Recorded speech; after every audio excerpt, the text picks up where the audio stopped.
ध्यान से। हाँ जी बेटा, आज का टॉपिक है हमारा लीव इनकैशमेंट। लीव इनकैशमेंट को बेटा हिंदी में क्या बोलते हैं? अर्जित अवकाश का नकदीकरण। हाँ जी बेटा, एम्प्लॉयर बेटा अपने एम्प्लॉय को ड्यूरिंग द सर्विस पीरियड बेटा क्या प्रोवाइड करता है? लीव्स। ठीक है जी। लीव्स बेटा कई तरह की होती हैं, सुनिए। एक तो बेटा होती है कैजुअल लीव। हाँ जी बेटा। एक बेटा होती है मेडिकल लीव्स।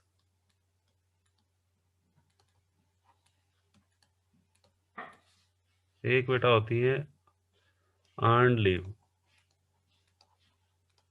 या इनका दूसरा नाम है प्रिविलेज्ड लीव। हाँ जी बेटा, ये भी बोल देते हैं हम। हाँ जी बेटा।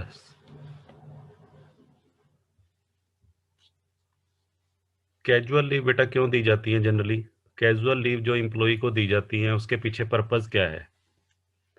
ये एम्प्लॉय को बेटा जो लीव्स ग्रांट की जाती हैं टू मीट या to fulfil the social obligations. हाँ जी बेटा, सोशल ऑब्लिगेशंस को फुलफिल करने के लिए। हाँ जी बेटा, सोशल ऑब्लिगेशन का मतलब बेटा यहाँ पर क्या है? अपने सामाजिक उत्तरदायित्वों को निभाने के लिए। यहाँ इसको मैं शॉर्ट में लिख देता हूँ, खुशी और गम। हाँ जी बेटा।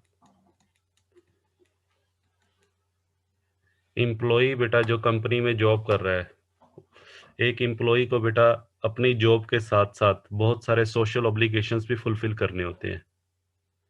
हाँ जी बेटा, किसी के हो सकता है डेथ केस पे जाना पड़े अफसोस करने के लिए। हाँ जी बेटा, किसी के मैरिज में जाना हो, या किसी की एनिवर्सरी पे जाना हो, किसी का बर्थडे सेलिब्रेट करना हो, तो उसको लीव की जरूरत पड़ेगी या नहीं? हाँ जी बेटा, यस और नो? हाँ जी बेटा। बताइए। अगर कोई आप एम्प्लॉय हो और आप किसी संस्था में जॉब कर रहे हो, और आपको बेटा अपने जॉब के साथ साथ आपको अपने सोशल ऑब्लिगेशंस भी तो फुलफिल करने हैं। तो सोशल ऑब्लिगेशंस को फुलफिल करने के लिए आपको छुट्टियों की जरूरत पड़ेगी या नहीं पड़ेगी? बिल्कुल पड़ेगी। तो उसके लिए बेटा आपको सीएल दी जाती है, कैजुअल लीव। ठीक है। अब आ जाओ दूसरे नंबर पे बेटा, मेडिकल लीव। मेडिकल लीव क्या होती है? नाम से ही क्लियर है बेटा।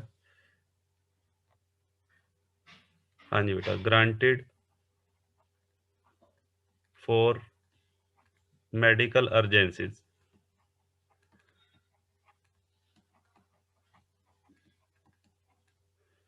हाँ जी बेटा, ये छुट्टियां क्यों दी जाती हैं? मेडिकल अर्जेंसीज के लिए। कर्मचारी बेटा एक ह्यूमन बीइंग है। ह्यूमन बीइंग एक मशीनरी है बेटा, उसमें कभी भी डिफेक्ट आ सकता है।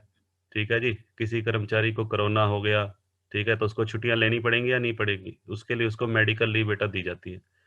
ठीक है जी। किसी कर्मचारी को किसी भी तरह की कोई भी डिसीज हो सकती है जिसकी वजह से उसको बेटा रेस्ट लेना पड़ सकता है कुछ दिन अपनी जॉब से। उसके लिए बेटा उसको मेडिकल लीव असाइन की जाती है। ठीक है जी।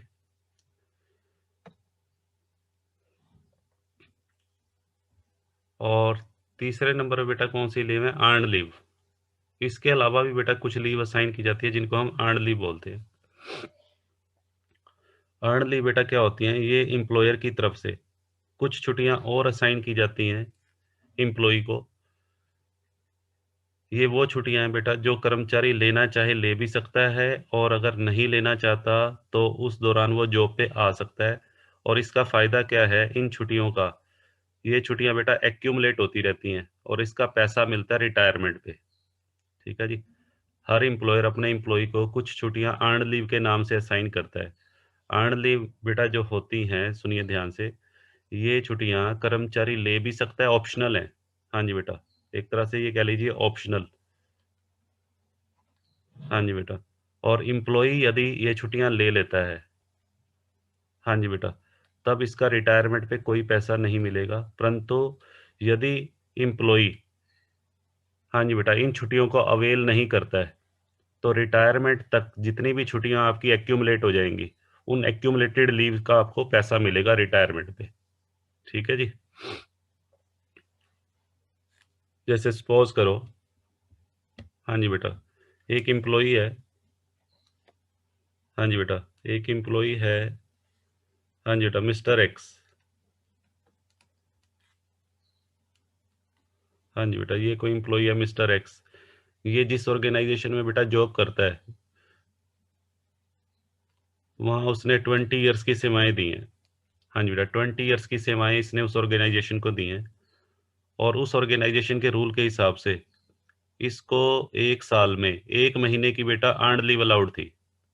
1 साल में मान लेते हैं इसको 1 महीने की अर्नड लीव मिलती है। ठीक है, तो 20 सालों में, हाँ जी बेटा, 1 मंथ के हिसाब से कितने महीने की छुट्टियां उसकी पूरी बनी, पूरे सेवा काल के दौरान वो कितनी छुट्टियां ले सकता था। 1 साल में 1 महीने की छुट्टी है, तो 20 साल में कितने महीने की छुट्टियां ले सकता था। हाँ जी बेटा, 20 मंथ्स। ठीक है जी। यदि किसी कर्मचारी को, ध्यान से सुनो, 1 साल में 1 महीने की छुट्टी अलाउड है और उसने 20 साल सर्विस की है, तो बेटा 20 साल में वो कितने महीने की छुट्टियां ले सकता है, 20 मंथ्स की छुट्टियां ले सकता था। ठीक है जी।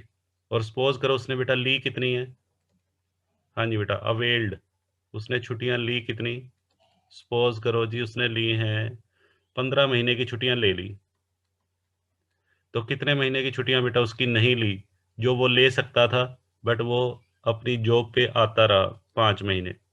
इसको बेटा बोलते हैं, हाँ जी बेटा, इसको बोलते हैं अर्न लीव। हाँ जी बेटा, अर्न लीव। ठीक है बेटा, 20 ईयर्स उसने जॉब की है, 1 साल में 1 महीने की छुट्टी के हिसाब से उसको 20 मंथ्स की वो छुट्टियां ले सकता था, और ली कितनी है उसने छुट्टियां, 15 महीने की, तो 5 महीने की छुट्टियां जो उसने नहीं ली, अर्न लीव कह लो, या बेटा मैं ये लिख देता हूँ लीव्स नॉट अवेल्ड। ये वो छुट्टियां हैं जो कर्मचारी ने अवेल नहीं की। ठीक है बेटा, इन छुट्टियों का उसको बेटा पैसा मिलेगा, इन छुट्टियों का रिटायरमेंट पे उसको पैसा मिलेगा। ठीक है, मान लेते हैं इन 5 महीने का उसको पैसा मिल गया, हाँ जी बेटा, मान लेते हैं 8 लाख रुपए, 8 लाख रुपए बेटा उसको मिल गए। इस अमाउंट को बेटा क्या बोलेंगे, इस 8 लाख को क्या बोलेंगे, इसको बोलेंगे लीव इनकैशमेंट। इसको किसका पैसा बोला जाएगा, लीव इनकैशमेंट। तो आज हमने इसका ट्रीटमेंट सीखना है, सैलरी हेड में इस अमाउंट का क्या होगा। हाँ जी बेटा, इस 8 लाख का बेटा सैलरी हेड में क्या ट्रीटमेंट होगा, दोबारा से सुनिए। हाँ जी बेटा, कुछ बच्चों ने लेट ज्वाइन किया है। हाँ जी सुनिए, सबसे पहले मैंने बताया इंप्लॉयर अपने इंप्लॉई को जो लीव प्रोवाइड करता है, वो बेटा एक तो होती है CL, casual leave. Casual leave किस लिए दी जाती है, अपने सोशल ऑब्लिगेशंस को निभाने के लिए। ठीक है जी, कर्मचारी को किसी के बेटा डेथ केस में अफसोस करने जाना पड़ सकता है।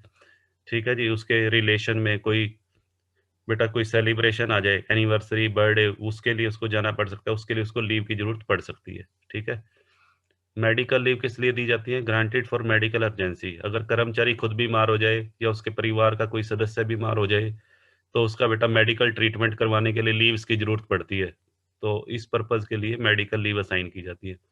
अर्न लीव बेटा क्या होती है, ये ऑप्शनल होती है, यानी कि कर्मचारी वो छुट्टियां ले भी सकता है और नहीं भी। अगर वो छुट्टियां बेटा ले लेता है तो उसका कोई पैसा नहीं मिलता, अगर वो छुट्टियां अवेल नहीं करता है तो उसका रिटायरमेंट पे जनरली उसको पेमेंट की जाती है। ठीक है, तो जैसे मैं एग्जांपल ले रहा हूँ, एक एम्प्लॉई है, उसने 20 ईयर्स जॉब की।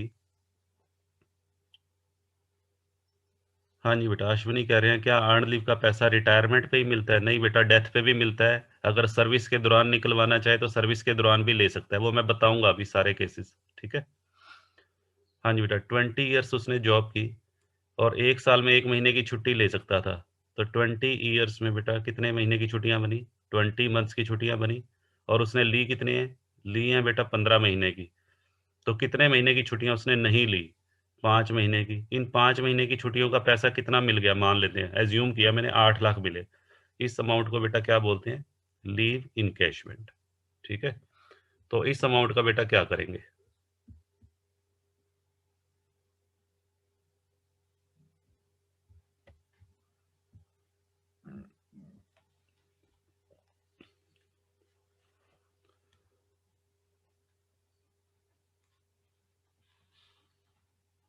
हाँ जी बेटा, इसका हम एक चार्ट बनाएंगे। इसका बेटा सेक्शन ध्यान रखना है, सेक्शन 10(10)AA।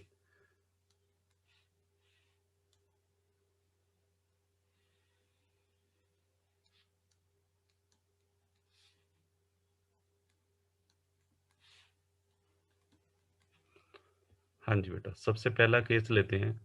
अगर कर्मचारी ने इनकैशमेंट का पैसा बेटा ड्यूरिंग सर्विस निकलवा लिया है। कई बार बेटा एम्प्लॉई क्या करता है, मान लीजिए कोई एम्प्लॉई है, उसकी सर्विस को 18 साल हो चुके हैं, ठीक है। तो 18 साल में जो भी छुट्टियां उसकी एक्यूमुलेट हो गई हैं, उसका बेटा वो ड्यूरिंग द सर्विस ही अपने एम्प्लॉयर को रिक्वेस्ट करके पैसा मांग रहा है।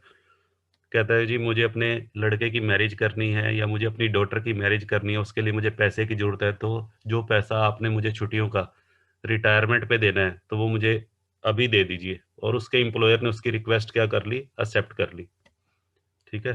तो यदि छुट्टियों का पैसा ड्यूरिंग सर्विस एम्प्लॉय विदड्रॉ कर लेता है, ठीक है, तो उस केस में बेटा फुली टैक्सेबल है।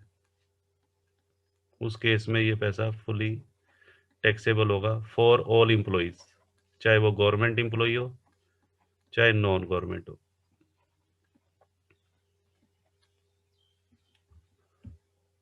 हाँ जी बेटा, दूसरा क्या है। हाँ जी बेटा, at the time of death. हाँ जी बेटा, अगर कर्मचारी की सर्विस के दौरान डेथ हो जाती है, तो डेथ होने पे बेटा उसकी उसकी जो पेमेंट होगी, अर्नड लीव, जितनी भी छुट्टियां वो एक्यूमुलेट कर चुका है, उसका उसकी फैमिली को पैसा मिलेगा, उसका जो भी लीगल हेयर होगा, ठीक है जी। डेथ का पैसा किसको मिलेगा, लीगल हेयर या लीगल रिप्रेजेंटेटिव, चलो जी, वैधानिक उत्तराधिकारी को। हाँ जी बेटा, तो ये जो पैसा है जो डेथ के टाइम पे मिलेगा, इसका क्या ट्रीटमेंट होगा। हाँ जी बेटा, ये बेटा फुली एग्जम्प्टेड है, इस पे कोई टैक्स नहीं लगता।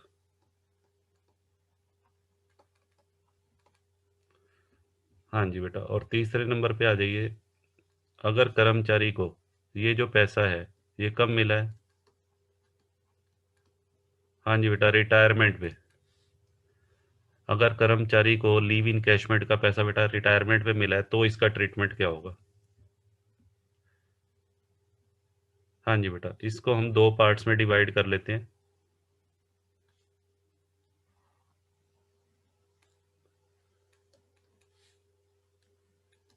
हाँ जी बेटा, in case of government employee और in case of non government employ.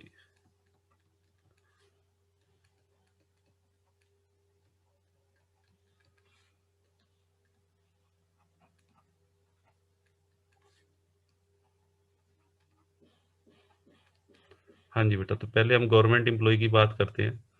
Government employ के केस में यहाँ पे बेटा ध्यान रखना है, गवर्नमेंट एम्प्लॉय के केस में सिर्फ सेंट्रल गवर्नमेंट के employ plus state, local government के एम्प्लॉय बेटा इसमें आएंगे।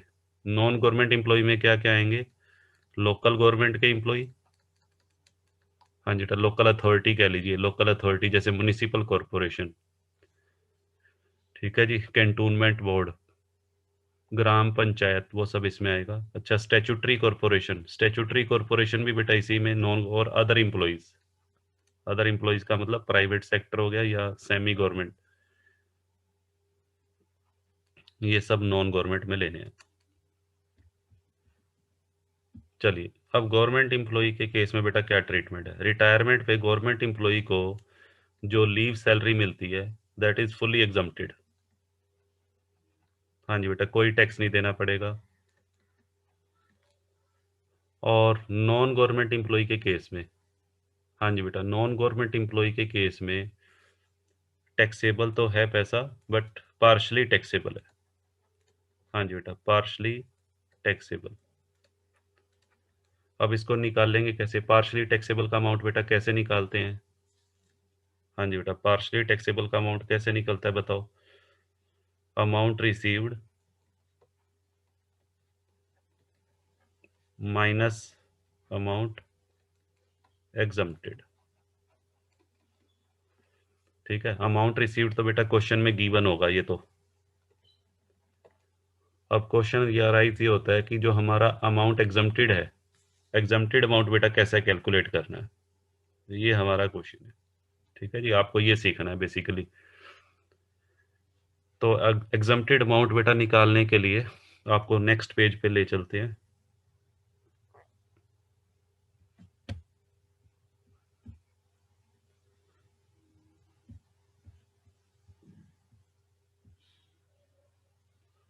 हाँ जी बेटा, कैलकुलेशन ऑफ एग्जम्प्टेड अमाउंट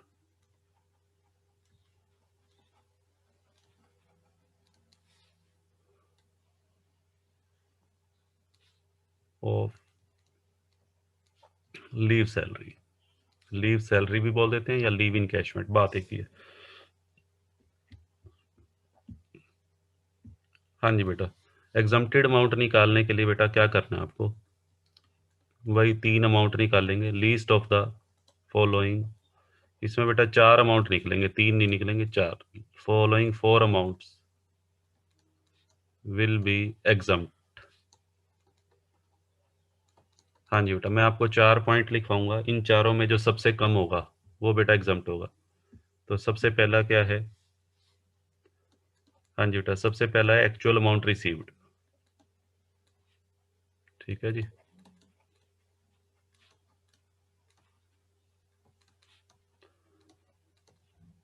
हाँ जी बेटा, सेकंड नंबर पे बेटा है स्टैट्यूटरी लिमिट। स्टैट्यूटरी लिमिट जैसे ग्रेचुटी में बेटा 20 लाख की थी, अर्न लीव में बेटा स्टैट्यूटरी लिमिट है आपकी 3 लाख। और तीसरे नंबर पे बेटा आपको जो करना है, थर्ड पॉइंट जो है, हाँ जी बेटा, 10 मंथ्स, 10 मंथ्स एवरेज सैलरी। यहाँ बेटा लेनी है आपको 10 मंथ्स एवरेज सैलरी। ठीक है जी। तो ये इसको ऐसे भी कह सकते हो, 10 मल्टीप्लाइड बाय एवरेज सैलरी। ठीक है, ये कैसे निकालेंगे ये अभी मैं बता रहा हूँ आपको। और अप्रूव्ड पीरियड, लास्ट बेटा है अप्रूव्ड पीरियड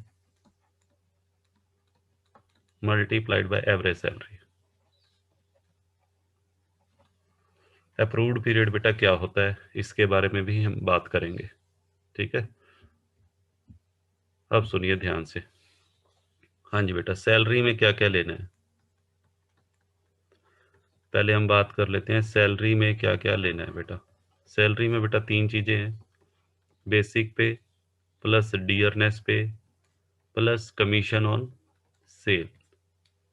ठीक है, हाँ जी बेटा, वही सेम ग्रेचुटी में जो हमने लिया था, ग्रेचुटी में for those employees who are not covered under POGA act. हाँ जी बेटा, ऐसे एम्प्लॉई जो पोगा एक्ट के अंडर नहीं आते। हाँ जी बेटा, वहाँ पे हमने जो सैलरी का मीनिंग लिया था, सैलरी का मीनिंग क्या लिया था, बेसिक पे, डियरनेस पे और कमीशन ऑन सेल। ठीक है बेटा, बताइए।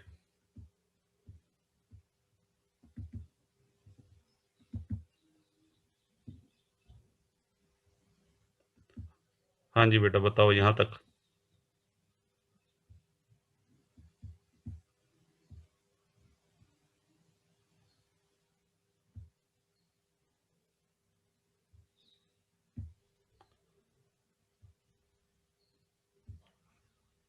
हाँ जी बेटा, उसके बाद आ जाइए, सैलरी में हमारा हो गया बेसिक पे प्लस डियरनेस पे प्लस कमीशन ऑन सेल। उसके बाद बेटा एवरेज सैलरी कैसे निकालनी है, एवरेज सैलरी के लिए बेटा हमें क्या करना है, 10 मंथ्स का जो प्रीसीडिंग 10 मंथ्स की सैलरी लेनी है। एवरेज सैलरी के लिए बेटा प्रीसीडिंग 10 मंथ्स, जिस महीने में एम्प्लॉय की रिटायरमेंट हुई है उस महीने से पहले के 10 महीने। हाँ जी बेटा, 10 मंथ्स की बेसिक पे, हाँ जी बेटा 10 मंथ्स का डियरनेस पे, और बेटा 10 मंथ्स की सेल का जो भी कमीशन बनेगा सेम ऐसे कैसे, और डिवाइडेड बाय, हाँ जी बेटा डिवाइडेड बाय 10, ये हो गया। ठीक है जी। तो सैलरी में बेटा बेसिक पे, डियरनेस पे, कमीशन ऑन सेल और एवरेज सैलरी बेटा इस तरीके से सेम वैसे ही निकालना है जो ग्रेचुटी में हमने किया था। अब आ जाइए, जो रह क्या गया फिर, अप्रूव्ड पीरियड। हाँ जी बेटा, अप्रूव्ड पीरियड कैसे निकालेंगे, अप्रूव्ड पीरियड से पहले चलो एक बात और बता दूं। हाँ जी बेटा, if the employee has received any exemption in respect of leave encashment in any earlier year। हाँ जी बेटा, यदि किसी कर्मचारी को लीव इनकैशमेंट के संबंध में पहले कोई छूट मिल चुकी है, देन मैक्सिमम लिमिट या statutory limit will be reduced by that amount. हाँ जी बेटा, ये भी ग्रेचुटी वाला पॉइंट है, सेम वही का वही। मैक्सिमम लिमिट को बेटा हम क्या कर देंगे, रिड्यूस कर देंगे।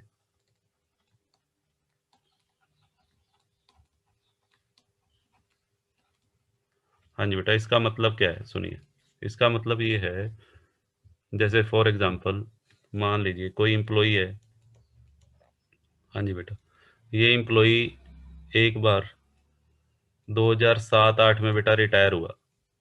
7-8 में किसी कंपनी में जो वो करता था वहां से रिटायरमेंट हो गई, और रिटायरमेंट पे बेटा इसको मिले, मान लेते हैं लीव इनकैशमेंट के 2 लाख रुपए मिले। हाँ जी बेटा, 2 लाख रुपए मिले इसको 7-8 में, किस चीज के, लीव इनकैशमेंट के। और 2007-8 में जो लीव इनकैशमेंट के प्रोविजन थे गवर्नमेंट के, उसके हिसाब से 2 लाख में से 50,000 रुपये उसके एग्जम्प्ट हो गए। 2 लाख में से बेटा कितने एग्जम्प्ट हो गए, 50,000 रुपये बेटा एग्जम्प्ट हो गए हैं। ठीक है जी, 50,000 रुपये के ऊपर कोई टैक्स नहीं लगा, यानी कि उस साल में 1.5 लाख पे उसको टैक्स देना पड़ा। ठीक। अब क्या हुआ, 2019-20 में, 2019-20 में बेटा फिर वो रिटायर हो गया। 2019-20 में वो दूसरे ऑर्गेनाइजेशन से रिटायर हुआ है। 2 ऑर्गेनाइजेशन में जॉब करता था, एक ऑर्गेनाइजेशन ने उसको 7-8 में रिटायर कर दिया, और दूसरे ऑर्गेनाइजेशन में बेटा कौन से ईयर में रिटायर किया, 19-20 में। और 19-20 में उसको जो पैसा मिला, हाँ जी बेटा सुनिए, 19-20 में जो उसको पैसा मिला है अपने एम्प्लॉयर से लीव सैलरी का, मान लेते हैं वो 5 लाख रुपए मिला है। तो जब 19-20 में इस 5 लाख रुपए का एग्जम्प्टेड अमाउंट आप निकालोगे, एग्जम्प्टेड अमाउंट निकालते हुए बेटा जो स्टैट्यूटरी लिमिट लेंगे, स्टैट्यूटरी लिमिट वैसे तो कितने की है, 3 लाख की। तो अब 3 लाख नहीं लेंगे, 3 लाख में से बेटा जितने की छूट पहले वो ले चुका है, कितने की छूट पहले ले चुका है, 50,000 माइनस कर देंगे। हाँ, तो 2.5 लाख रुपए बेटा स्टैट्यूटरी लिमिट ली जाएगी। ठीक है जी, ये बेटा पॉइंट ग्रेचुटी में भी था। चलो अब आगे बढ़ते हैं। अब रह गया बेटा हमारा अप्रूव्ड पीरियड। अप्रूव्ड पीरियड बेटा क्या होता है सुनिए।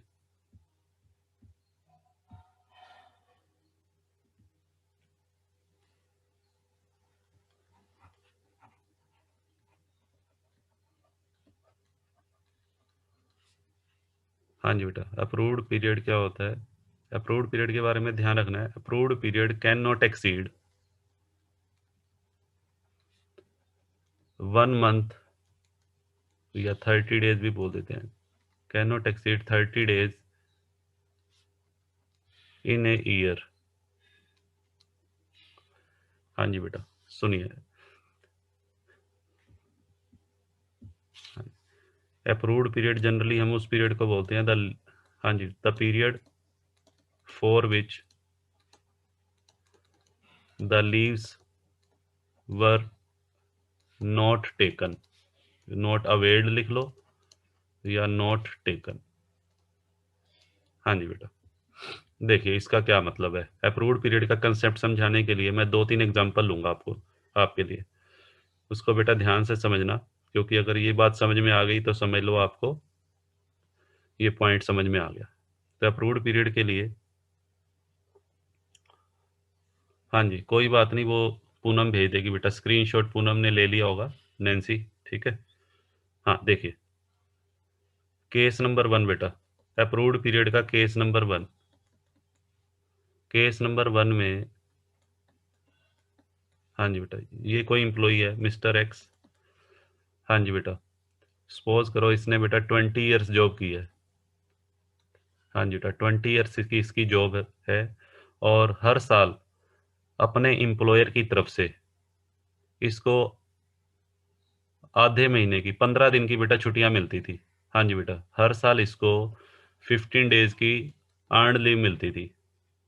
अब मुझे एक बात बताओ, अगर कर्मचारी ने 20 साल जॉब की है और एक साल में 15 दिन की उसको छुट्टियां अलाउड थी, तो पूरे जीवन काल में, पूरे सेवा काल में कितने महीने की छुट्टियां वो ले सकता था? हाँ जी बेटा कितने महीने की? 15 महीने। 15 डेज को आधा महीना कह लो आप, 15 डेज कह लो या हाफ मंथ। हाँ जी बेटा 15 डेज को मैं हाफ मंथ भी लिख सकता हूँ। तो सुनो बेटा ध्यान से, अगर किसी कर्मचारी ने 20 साल सर्विस की है तो 20 साल और एक साल में उसको आधे महीने की छुट्टी अलाउड हो, तो 20 साल में वो कितने महीने की छुट्टियां ले सकता था? हाँ जी बेटा 15 महीने की, सॉरी, हाँ 10 महीने की। हाँ जी बेटा 20 साल में 10 महीने की। और लेस, लेस बेटा क्या करेंगे? लेस लीव अवेल्ड, उसने छुट्टियां ली कितनी है? हाँ जी बेटा मान लीजिए उसने छुट्टियां ली हैं 7 मंथ्स की। हाँ जी 7 मंथ्स की छुट्टियां उसने ली हैं, तो कितने महीने की छुट्टियां नहीं ली? 3 मंथ्स। इसको बेटा अप्रूव्ड पीरियड बोलेंगे। यहाँ पे ये अप्रूव्ड पीरियड है। ठीक है जी। अब मैं ले रहा हूँ केस 2। हाँ जी बेटा केस 2 में मैं चेंज कर रहा हूँ। हाँ जी बेटा year of service, year of service कह लो या length of service. Length of service उसकी है, मान लेते हैं 20 ईयर्स। हाँ जी बेटा 20 साल उसने जॉब की और as per the rules of organisation उसको एक साल में बेटा 1 महीने की छुट्टी अलाउड है। एक साल में 1 महीने की। तो बताओ 20 साल में कितने महीने की छुट्टियां ले सकता था वो? एक साल में बेटा अगर 1 महीने की है तो 20 साल में 20 महीने की। और ली कितनी उसने? मान लेते हैं बेटा लीड है उसने, सपोज करो 13 महीने की छुट्टियां उसने ले ली। पूरे सेवा काल के दौरान उसकी 20 महीने की छुट्टियां बनती थी और 13 महीने की ले ली, तो अप्रूव्ड पीरियड हो जाएगा 7 मंथ्स।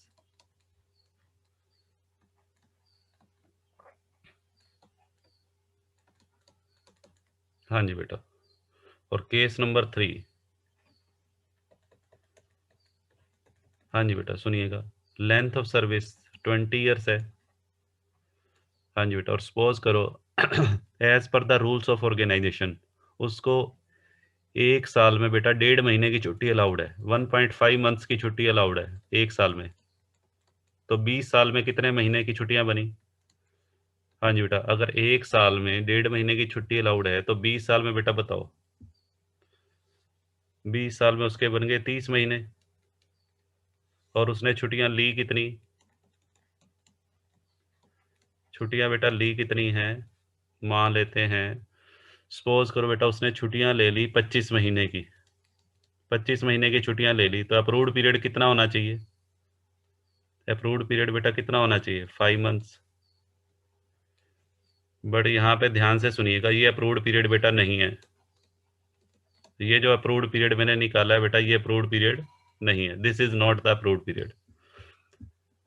गवर्नमेंट क्या कहती है? गवर्नमेंट कहती है कि अप्रूव्ड पीरियड निकालते हुए,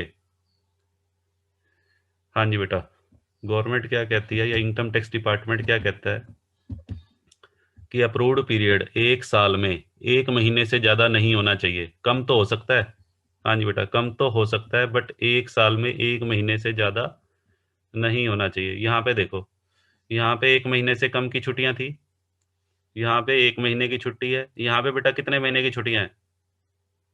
1.5 महीने की। 1 महीने से ज़्यादा नहीं होना चाहिए। 1 महीने से बेटा जा, तो यहाँ पे हम कैलकुलेशन ऐसे करेंगे, सुनो। यहाँ पे बेटा कैलकुलेशन ऐसे होगी, 20 ईयर्स मल्टीप्लाइड बाय 1। भले ही उस ऑर्गेनाइजेशन ने 1.5 महीने की छुट्टी अलाउड कर रखी हो, बट हम कैलकुलेशन 1 मंथ के हिसाब से ही करेंगे। अगर किसी संस्था ने साल में बेटा 1.5 महीने या 2 महीने या 3 महीने की छुट्टियां अलाउड कर रखी हैं, बट हमारा जो है यहाँ जो हम कैलकुलेशन करेंगे उसमें 1 मंथ से ज़्यादा नहीं लेना। तो यहाँ 20 इंटू 1 कितने महीने की छुट्टियां बनती हैं बेटा? 20 1 मंथ के हिसाब से। और less taken, leaves taken, leaves availed, कितने महीने की छुट्टियां उसने ली हैं? 25 महीने की छुट्टियां ली हैं। बनती तो 20 महीने की थी और ले रखी हैं 25, तो अप्रूव्ड पीरियड बेटा कितना है? नील। अप्रूव्ड पीरियड होगा ही नहीं यहाँ।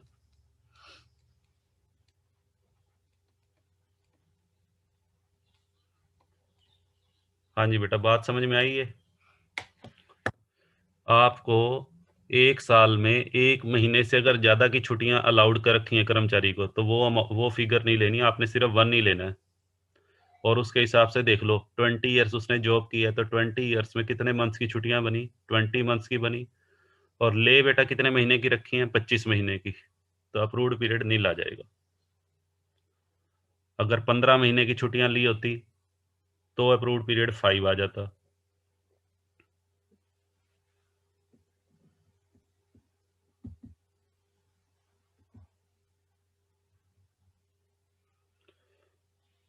हाँ जी बेटा, बताइए यहाँ तक। बताओ बेटा, क्लियर है?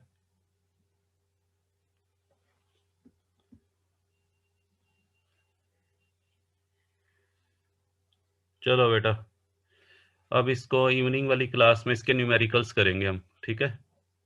क्लास